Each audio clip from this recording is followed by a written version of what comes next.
बात अगर एमपी की करें तो बीजेपी ग्वालियर चंबल अंचल में दलित मतदाताओं को लुभाने में जुटी है। संत रविदास मंदिर निर्माण के बहाने दलितों को साधने की कोशिश की जा रही है। ग्वालियर चंबल अंचल में दलितों के बहाने अब सियासत शुरू हो गई है। कांग्रेस ने बीजेपी के इस कदम पर सवाल खड़े किए हैं। कांग्रेस ने चुनाव के ऐन पहले निकाली जा रही इस यात्रा को दिखावा करार दे दिया है, तो उधर बीजेपी से सवाल करते हुए यह भी पूछा है कि आखिर चुनाव के वक्त ही क्यों बीजेपी को यह यात्रा निकालने की जरूरत पड़ी है। देखिए खास रिपोर्ट। क्या दलितों को साधने में कामयाब होगी बीजेपी? संत रविदास के बहाने ग्वालियर चंबल में सियासी चौसर। समरसता यात्रा से बीजेपी के खेमे में आएगा दलित वोटर्स। बीजेपी की यात्रा को कांग्रेस ने बताया चुनावी स्टंट। ग्वालियर चंबल की 34 सीटों में से लगभग आधा दर्जन सीटों पर दलित मतदाता निर्णायक स्थिति में हैं। ऐसे में बीजेपी ने दलितों को अपने साथ लाने की कोशिशें तेज कर दी है। इसी कड़ी में बीजेपी ने ग्वालियर चंबल अंचल में संत रविदास मंदिर निर्माण समरसता यात्रा निकाली है। ग्वालियर चंबल अंचल में निकाली जा रही इस यात्रा का शुभारंभ 25 जुलाई को केंद्रीय मंत्री नरेंद्र सिंह तोमर ने श्योपुर से हरी झंडी दिखाकर किया था। इस यात्रा ने ग्वालियर चंबल अंचल के विभिन्न जिलों में भ्रमण करने के बाद ग्वालियर पहुंची। खुद राज्य मंत्री भरत सिंह कुशवाहा ने इस यात्रा की ग्वालियर में अगुवाई की। भरत सिंह कुशवाहा ने कहा कि संत रविदास पूज्य संत हैं। उनका भव्य मंदिर सागर में बनाया जा रहा है। 12 अगस्त को खुद देश के प्रधानमंत्री नरेंद्र मोदी वहां पहुंच रहे हैं। समरसता का भाव लेकर ये यात्रा ग्वालियर चंबल अंचल से होकर सागर पहुंचेगी। इस दौरान मंत्री भरत सिंह कुशवाहा कांग्रेस पर भी निशाना साधने से नहीं चूके। उन्होंने कांग्रेस के सभी आरोपों पर पलटवार करते हुए कहा कि कांग्रेस हर चीज में राजनीति करती है। इस यात्रा को राजनीतिक चश्मे से कांग्रेस देख रही है, जबकि बीजेपी का जुड़ाव इससे भावनात्मक है। आज मुझे प्रसन्नता इस बात की है कि भारतीय जनता पार्टी की सरकार माननीय मुख्यमंत्री शिवराज सिंह चौहान जी के नेतृत्व में संत शिरोमणि रविदास जी महाराज का सागर के अंदर भव्य मंदिर निर्माण होने जा रहा है और 12 तारीख को हमारे देश के प्रधानमंत्री जी उसकी आधारशिला रखेंगे। तो संत शिरोमणि जी की जो यात्रा पूरे प्रदेश में निकाली जा रही है, हर गांव से मिट्टी लोग दे के उसमें कलश में बंद करके वहाँ मिट्टी को पहुँचाने का काम इसलिए कर रहे हैं। उनकी जो नींव खुदेगी मंदिर की, उसमें मिट्टी डाली जाएगी और सभी नदियों का जल का वहाँ उपयोग होगा। इसलिए हम सब लोग बड़े भाग्यशाली हैं कि हमारे देश के अंदर संत शिरोमणि जैसे तपस्वी ने जन्म लेकर इस देश को आशीर्वाद देने का काम किया। हर जगह राजनीति कांग्रेस करती है, इसलिए कांग्रेस की ये स्थिति है।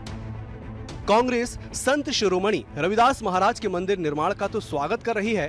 कांग्रेस का कहना है कि संत रविदास जी का मंदिर बने ये स्वागत योग्य कदम है, लेकिन उनके बहाने बीजेपी जो राजनीतिक स्टंट कर रही है उससे उसकी मानसिकता जाहिर हो रही है। वह चुनावों को देखते हुए रविदास जी के बहाने दलितों को रिझा रही है। कांग्रेस का दावा है कि इस बार दलित हो या अन्य वर्ग, कोई भी बीजेपी के साथ नहीं जाने वाला। हर वर्ग बीजेपी से नाराज है। कांग्रेस का ये भी दावा है कि बीजेपी कितनी भी कोशिश कर ले, लेकिन 2023 में जीत नहीं मिलने वाली। भारतीय जनता पार्टी जो कह रही ठीक कह रही है। संत रविदास जी की अगर मंदिर बनाया जाता है तो ये बड़ी खुशी और अच्छी बात है, लेकिन जिस प्रकार से कार्यक्रम भारतीय जनता पार्टी द्वारा किया जा रहा है, इससे ये प्रतीत होता है कि ये दिखावा भर है। इतने वर्षों में याद नहीं आई रविदास जी की। जब चुनाव के 4 महीने रह गए तब आप समरसता यात्रा निकाल रहे हैं। अनुसूचित जाति आज उनके पक्ष में है ही नहीं। उनको रिझाने के लिए ये कार्यक्रम किया जा रहा है। तो कार्यक्रम अच्छा है, लेकिन इसके पीछे जो उनका आशय है वो राजनीतिक आशय है। वो राजनीतिक लाभ लेने के लिए कार्यक्रम कर रहे हैं, इसलिए उनके इस कार्यक्रम की कोई कीमत नहीं। ग्वालियर चंबल अंचल में 2018 में दलित वर्ग की नाराजगी का खामियाजा बीजेपी को उठाना पड़ा था। यहाँ की 34 सीटों में से 27 सीटों पर बीजेपी को करारी हार मिली थी। ग्वालियर चंबल अंचल की 26 सीटों पर कांग्रेस ने परचम लहराया था, जबकि एक सीट पर बीएसपी के खाते में गई थी। बीजेपी को महज 7 सीटों पर संतोष करना पड़ा था। बीजेपी को दलितों की नाराजगी का पुराना कड़वा अनुभव है। ऐसे में बीजेपी अब 2023 के इलेक्शन में दलित वर्ग को साधने में कोई कोर कसर नहीं छोड़ रही और यही वजह है कि संत रविदास जी की भक्ति के बहाने बीजेपी दलितों को साध रही है। बीजेपी को उम्मीद है कि इस बार दलित मतदाता उसका साथ देंगे। हालांकि कांग्रेस को ये उम्मीद है कि 2018 की तरह इस बार भी दलित वर्ग का साथ उसको ही मिलेगा। बहरहाल ये तो आने वाला वक्त ही बताएगा कि दलित वर्ग चुनाव में किसे अपना सिरमौर चुनेगा। ग्वालियर से बीएसटीवी के लिए प्रहलाद सेन की रिपोर्ट। छत्तीसगढ़ महतारी की प्रतिमा और छत्तीसगढ़ियावाद को लेकर सूबे की सियासत एक बार फिर से गर्मा गई है। प्रदेश के सभी जिलों में जहां कांग्रेस सरकार छत्तीसगढ़ महतारी की मूर्ति लगा रही है, तो वहीं बीजेपी के छत्तीसगढ़ी महतारी मूर्ति पर माल्यार्पण करने के बाद अब सियासी बयानबाजियां भी तेज हो गई है। आखिर छत्तीसगढ़ महतारी को लेकर क्यों हो रही है तकरार, इसको लेकर देखिए हमारी एक खास रिपोर्ट। छत्तीसगढ़ महतारी पर फिर गरमाई सियासत। बीजेपी ने किया छत्तीसगढ़ महतारी की प्रतिमा पर माल्यार्पण। चुनाव नजदीक आते ही शीश नवाने को हुए मजबूर। छत्तीसगढ़ में छत्तीसगढ़ियावाद और छत्तीसगढ़ महतारी को लेकर वार पलटवार का दौर तेज होता जा रहा है। बीजेपी एससी मोर्चा के राष्ट्रीय अध्यक्ष लाल सिंह आर्य ने रायपुर के अंबेडकर चौक पर स्थित छत्तीसगढ़ महतारी की प्रतिमा पर माल्यार्पण किया। साथ ही डॉक्टर भीमराव अंबेडकर और बाबा घासीदास की पूजा अर्चना की, जिसे लेकर एक बार फिर सियासत तेज हो गई है। छत्तीसगढ़ महतारी की प्रतिमा की पूजा अर्चना करने को लेकर कांग्रेस ने बीजेपी पर तंज कसा है। कांग्रेस प्रवक्ता धनंजय सिंह ठाकुर ने कहा कि 15 साल तक जिन्होंने छत्तीसगढ़ महतारी की प्रतिमा नहीं लगाई, अब चुनाव नजदीक आते देख उनके नेता छत्तीसगढ़ महतारी के आगे शीश नवाने को मजबूर हुए हैं। और संविधान को बदलने की बात करने वाले लोग अब डॉक्टर भीमराव अंबेडकर के चरणों में माल्यार्पण करने को मजबूर हैं। बाबा घासीदास का जयकारा लगाया जा रहा है। ये कांग्रेस सरकार की जीत है और कांग्रेस सरकार के किए गए कामों की जीत है। भाजपा अनुसूचित जाति के राष्ट्रीय अध्यक्ष लाल सिंह आर्य जी को छत्तीसगढ़ आने के बजाय मध्य प्रदेश, उत्तर प्रदेश, मणिपुर, हरियाणा और भाजपा शासित राज्यों में जाना चाहिए, गुजरात जाना चाहिए, जहां अनुसूचित जाति के वर्गों के साथ अन्याय हो रहा है, सौतेला व्यवहार हो रहा है, अत्याचार हो रहे हैं, अमानवीय कृत्य हो रहे हैं, उनके साथ मारपीट और गाली गलौज की घटनाएं हो रही हैं। जिन्होंने छत्तीसगढ़ महतारी की मूर्ति नहीं लगाए, अब चुनाव नजदीक आते देख उनके नेता छत्तीसगढ़ महतारी के सामने शीश नवाने मजबूर हुए हैं। बाबा साहब भीमराव अंबेडकर के संविधान को बदलने की बात करने वाले लोग अब उनके चरणों में माल्यार्पण करने मजबूर हुए हैं और बाबा घासीदास जी की जयकारा लगा रहे हैं। ये कांग्रेस सरकार की जीत है, कांग्रेस सरकार के द्वारा किए गए कामों की जीत है। छत्तीसगढ़ियावाद और छत्तीसगढ़ महतारी की मूर्ति को लेकर कांग्रेस के तंज पर बीजेपी ने भी पलटवार किया है। बीजेपी प्रवक्ता अमित साहू ने सवाल करते हुए कहा कि कांग्रेस पहले ये बताए कि छत्तीसगढ़ को किसने बनाया है और छत्तीसगढ़ को किसने संवारा है। अगर छत्तीसगढ़ को विकसित छत्तीसगढ़ के रूप में किसी ने बनाया है तो बीजेपी सरकार ने बनाया है। कांग्रेस ने तो सिर्फ छत्तीसगढ़ियावाद पर छत्तीसगढ़ वासियों को मूर्ख बनाया है। कांग्रेसी किस हैसियत से छत्तीसगढ़ियावाद की बात करते हैं? अरे पहले कांग्रेसी ये तो बताए कि इस छत्तीसगढ़ को बनाया किसने है, इस छत्तीसगढ़ को संवारा किसने है और छत्तीसगढ़ को विकसित छत्तीसगढ़ के रूप में अगर किसी ने बनाया है वो भारतीय जनता पार्टी ने बनाया है। कांग्रेस ने तो सिर्फ छत्तीसगढ़ियावाद पर छत्तीसगढ़ वासियों को मूर्ख बनाया है, धूर्त बनाया है। एक छत्तीसगढ़ महतारी के काम में एक नया ईंट ना लगाने वाले छत्तीसगढ़ के कांग्रेस के सरकार जो है छत्तीसगढ़ियावाद पे तो बात ना करे। छत्तीसगढ़ और संविधान को मानने वाले, छत्तीसगढ़ महतारी को मानने वाले, पूजने वाले भारतीय जनता पार्टी के सिपाहियों से ये सवाल ना करे तो उचित होगा। पहले अपने गिरेबान में झांक कर देखे कि छत्तीसगढ़ महतारी के लिए छत्तीसगढ़ के इस कांग्रेस की सरकार ने किया क्या है, उसके बाद ये लांछन लगाए। अन्यथा इनको तो किसी भी प्रकार से लांछन और आरोप लगाने का सवाल ही कांग्रेसियों के लिए पैदा नहीं। प्रदेश में छत्तीसगढ़ महतारी और छत्तीसगढ़ियावाद को लेकर लगातार बार पलटवार चल रहा है, लिहाजा दोनों ही प्रमुख पार्टी इसे बड़ा मुद्दा बनाने जा रही हैं। लेकिन छत्तीसगढ़ीयवाद और छत्तीसगढ़ महतारी का आशीर्वाद किसे मिलेगा और सत्ता के सिंहासन पर कौन बैठेगा, ये चुनावी नतीजों के बाद ही स्पष्ट होगा। रायपुर से BSTV के लिए शिखर देवांगन की रिपोर्ट।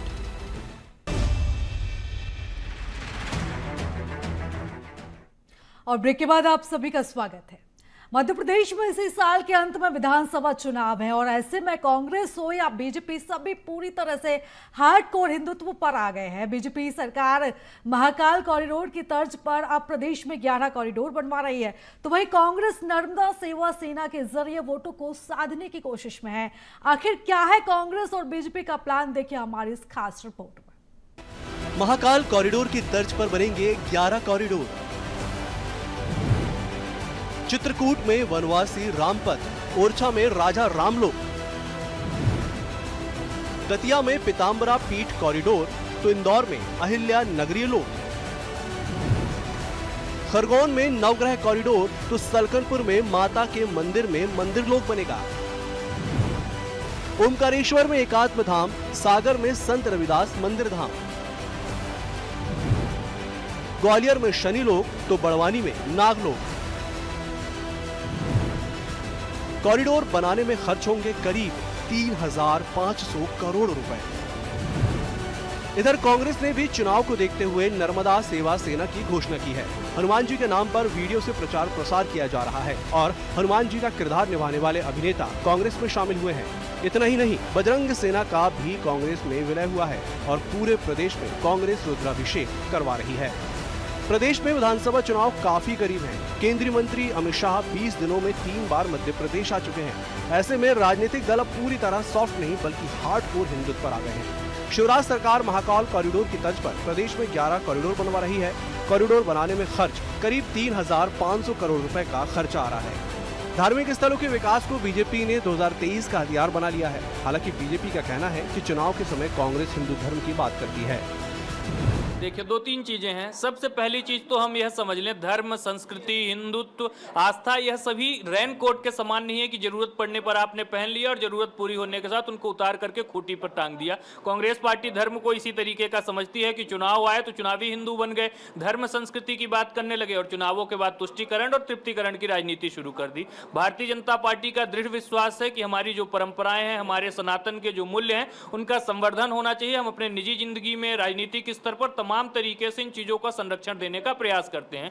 दूसरी चीज, आज कांग्रेस पार्टी को बागेश्वर धाम बाबा की याद आ रही है, अन्य जो हमारे संत महात्मा पुण्यात्मा है उनके बारे में कांग्रेस पार्टी सजग हो रही है। तो सज्जन वर्मा जैसे नेताओं का बयान याद करना चाहिए कांग्रेस पार्टी को, जो कहते थे कि यह बाबा दुकान चला रहे हैं। कांग्रेस के नेता दिग्विजय सिंह जैसे जो लगातार सनातन आस्थाओं को अपमानित करने का काम करते हैं। तो कांग्रेस पार्टी को अपने डबल स्टैंडर्ड्स को पहले समाप्त करना चाहिए। प्रदेश की सियासत में बाबाओं की एंट्री के बीच कांग्रेस ने भी हार्डकोर हिंदुत्व की राह पर चलना शुरू कर दिया है। जहां सरकार कॉरिडोर बना रही है तो वहीं कांग्रेस सावन के महीनों में रुद्राभिषेक, बजरंग सेना का कांग्रेस में विलय जैसे तमाम मुद्दों को लेकर 2023 के रण में आगे बढ़ती हुई दिखाई दे रही है। हालांकि कांग्रेस का कहना है कि बीजेपी केवल हिंदुत्व का मुद्दा चुनाव में उठाती है। बीजेपी सरकार करोड़ों का भ्रष्टाचार करती है तमाम योजनाओं के नाम पर। देखिए, बीजेपी हमेशा हिंदुत्व के नाम का प्रयोग जो करती है सिर्फ भ्रष्टाचार के लिए और अपने प्रचार प्रसार के लिए करती है। महाकाल लोक परिसर की तर्ज पर सबसे पहले महाकाल तो बताएं, क्या महाकाल लोक परिसर की तरह उसमें ही भ्रष्टाचार करेंगे? क्योंकि आपने देखा 7 महीने वो मूर्तियां जरा से हवा में पत्तों की तरह उड़ गई।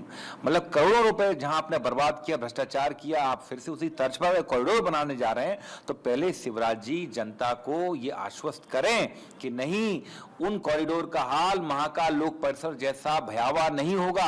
क्योंकि इनकी योजनाएं जो होती हैं, इनके अब तक के और ये इनको ऐसा लगता है कि हिंदू धर्म का इन्होंने ठेका ले रखा है, इनके ठेकेदार हैं, तो ये इस तरह से बात करते हैं। लेकिन ये मैं ऐसा मानता हूं कि धर्म हमेशा आस्था का विषय, राजनीति का विषय नहीं होना चाहिए। हार्डकोर के हिंदुत्व के एजेंडे को लेकर बीजेपी और कांग्रेस दोनों पार्टी 2023 के चुनाव में कूद चुकी है और अब देखना होगा कि हार्डकोर हिंदुत्व का मुद्दा किस राजनीतिक पार्टी को फायदा दिलाता है। मध्य प्रदेश में राजनीतिक पार्टियों में जबरदस्त टक्कर देखने को मिल रही है।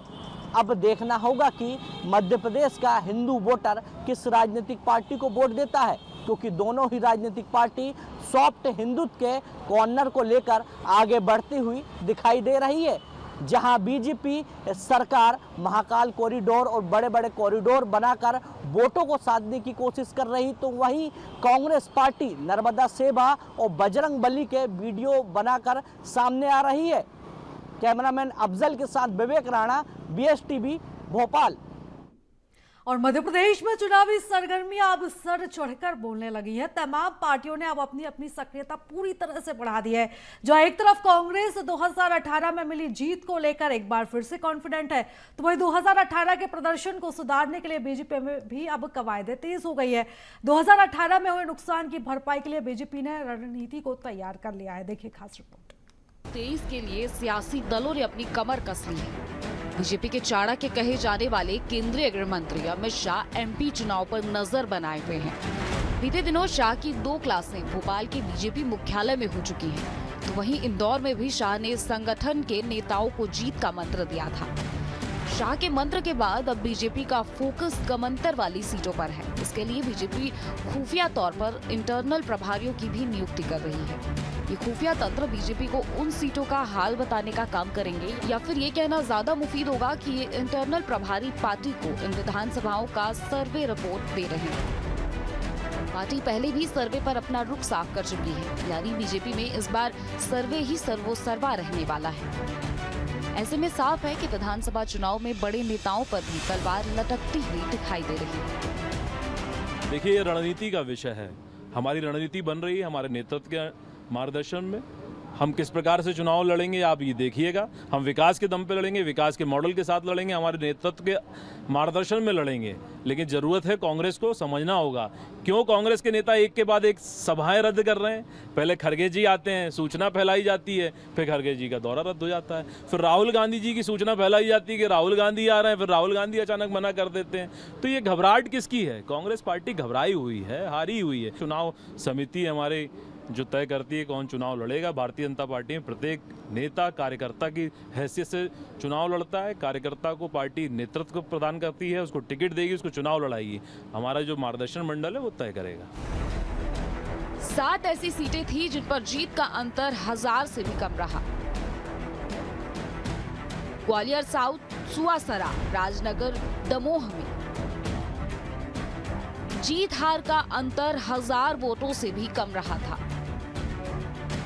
मुद्दा सियासी है तो विपक्ष भी सत्ता पक्ष के हर कदम पर अपनी नजर बनाए हुए है। बीजेपी की इस कदम पर भी कांग्रेस ने तीखा तंज कसा है। कांग्रेस का कहना है कि बीजेपी में सालों से पार्टी से जुड़े कार्यकर्ताओं और नेताओं का अपमान हो रहा है। जैसे गुजरात में 8-8 बार के विधायकों का टिकट बीजेपी ने काटा था, वैसे ही अब MP में भी तैयारी है। कांग्रेस का कहना है कि बीजेपी में गुटबाजी हो रही है, जिसके चलते ही शाह ऐसी कवायद कर रहे हैं। इसके साथ ही कांग्रेस ने बीजेपी को अपने पुराने कार्यकर्ताओं और नेताओं को संजोने की नसीहत तक दे डाली। देखिए, हर राजनीतिक दल की अपनी अपनी रणनीति होती है और अपने अपने हिसाब से हर राजनीतिक दल अपने अपने सर्वेस करता है। लेकिन भारतीय जनता पार्टी फिलहाल एक अहंकार में डूबा हुआ एक इस प्रकार का संगठन है जो अपनी गलतियां मानता नहीं। गुजरात मॉडल की यदि हम बात करें तो गुजरात मॉडल में भी कुछ ऐसा ही हुआ था कि गुजरात मॉडल के में भारतीय जनता पार्टी ने लगभग 26 टिकटों को काटा था, जिसमें 8-8 बार के जीते हुए लोग भी शामिल थे। आज मध्य प्रदेश में भी वही स्थिति भारतीय जनता पार्टी की होने जा रही है। बड़े चेहरों के भी टिकट दांव पर लगाने जा रही है भारतीय जनता पार्टी। जिस प्रकार से आज संगठन पूरी तरह नाराज है। इस चुनाव में बीजेपी कोई भी कोर कसर नहीं छोड़ना चाहती है। यही सबसे बड़ी वजह है कि सेंट्रल लीडरशिप में चुनाव लड़ा जा रहा है। हाईकमान के निर्देश को MP बीजेपी के नेता फॉलो कर रहे हैं। सिफारिश नहीं बल्कि उम्मीदवारों का सर्वे के आधार पर टिकट मिलेगा।